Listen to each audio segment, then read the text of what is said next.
Hey everybody, it's your boy Baron here, coming to give you some tips on how to make your channel grow.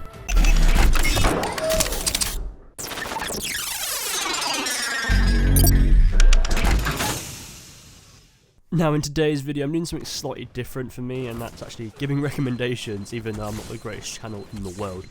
Now I'm actually doing a bloody script as well, so it'll be interesting just to see how well this video actually goes. Now let's kick this video off with tip number 1, deciding what sort of content you are interested in doing. Now this can be a very tricky one. For me it was always going to be gaming, my passion's always been with gaming, so it's kind of the obvious choice for me to do. But just because you've chosen that one topic or type of content to do, doesn't mean you're stuck with that content. I mean, for me, I'm moving over to tech and tutorials just to sort of balance out what I'm trying to do most, but my channel is mainly about gaming, so you've got to make sure you're finding the right balance and have the right time to be able to do all the different type of videos that you are trying to achieve. Now for tip number 2, I'm hitting you with social media. Now social media is great for YouTube. If it's having a Facebook page to a Twitter account, it allows you to have direct feedback from your audience and seeing what they enjoy the most. Now having a social media account also allows you to spread your content one step further, because you're spreading it across multiple platforms, not just YouTube, and allowing it to have a wider audience, thus being seen by more people and having a wider audience for people who may subscribe because they like your content. Another major benefit of a social media account is when someone shares or retweets your tweet of your video, it allows you to spread more across the site, seeing it more by a wider audience and allowing you once again having a higher viewership. Now for tip number 3, I'm doing something a little odd which you may find is actually part of tip number 2, and it's the power of Reddit. Yes, you may be thinking, this is completely the same, it's social media, it's part of the last tip. Now I've done this one separately, it allows your channel to have quite a wide viewership, as it can send direct links to your video, increasing your viewership, subscribers, and thus more revenue if you're going for money. This is mainly because your video is being sent as a whole subreddit, which loads of people can be viewing at the same time as you or in the past 15 minutes, and because it's part of that one topic that your video is about, people may be engaged to view it as it's part of something they're very interested in seeing. Another thing that I'm going to mention about Reddit is that when it comes to people actually interacting, commenting and liking, you're more likely to get it from Reddit, as people are seeing it from the topic they like once again, so they seem to engage more, which is why I usually recommend having a social media account for better contact with your subscribers and seeing more people see your videos. But it's also, Reddit comes much better as you get more interactions from Reddit, so it's good to have both, and using both is quite key. The tip number 4 is something you may be thinking is very small, but think about it. Taking time into thumbnails. It's the first thing you see when you've clicked on this video, and you've got to make sure it looks appealing for your audience, but make sure it's also very relevant for the video that you are making, because making misleading thumbnails and titles can cause you to get flagged and can get you banned, as it's breaking the terms and conditions of YouTube. I know this one was quite a short one, but we'll go straight into tip number 5.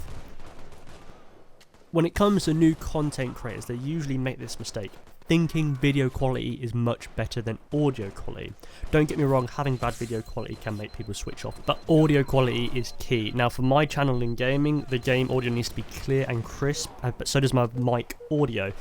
Now it doesn't help if my mic is buzzing or picking up background noise, because it makes people want to switch off, because my commentating and my microphone is generally being irritating and annoying, so they're not going to be interested. So my great idea is the obvious one, investing in better equipment and better microphones. It is great as they can hear you better and hear your lovely and soothing appearing natural voice.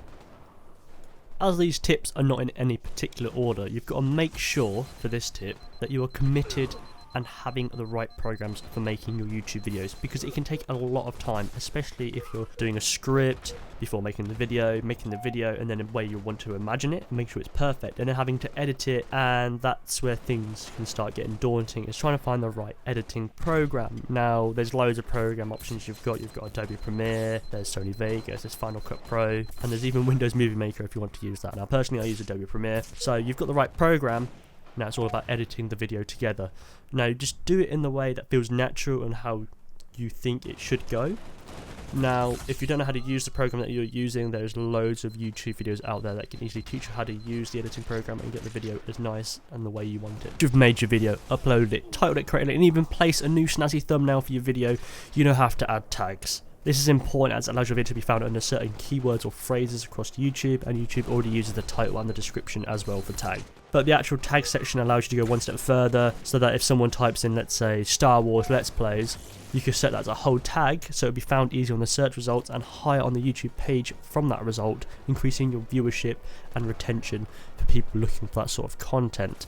Now, when it comes to tagging, people usually forget about it, and it's quite annoying because people are like, well, I'm not getting any views. It's most likely because you haven't actually tagged your video. Now, what I recommend is make sure you actually do it. Unfortunately, I cheat a little. As I'm partnered with TGN, I have a Viso catalyst which automatically generates tags best suited for my title and description, helping me increase my viewership further. Now, for my final tip for today is what I sometimes think is quite a biggie one, but sometimes it's not as big. Now, when fans and your audience comment or tweet you, it's not going to always be, oh my god, your video is amazing. It's sometimes going to be with general feedback on what you're doing wrong and how you can fix it. So it's quite helpful to reply back saying how you thank them and how you're going to take this feedback into account, which allows you to fix it on the next video so that people are enjoying your content even more, and they know you're interacting and they feel special and part of your community, which can actually help you get the word of mouth spread and increase your viewership once again, and just having a general nice relationship towards your viewers, which can actually help and get more likes, and just generally just being a nice YouTuber. Now, hopefully all the tips I've given you today will help you with your YouTube career. I know it's not all the tips that everyone else has recommended. It's some of the tips that people usually leave out and don't really think are that important, but these are the ones that I have found very important, and hopefully it will help you in the long run. Now, once again, thank you guys for watching, and leave some feedback on what I should do next.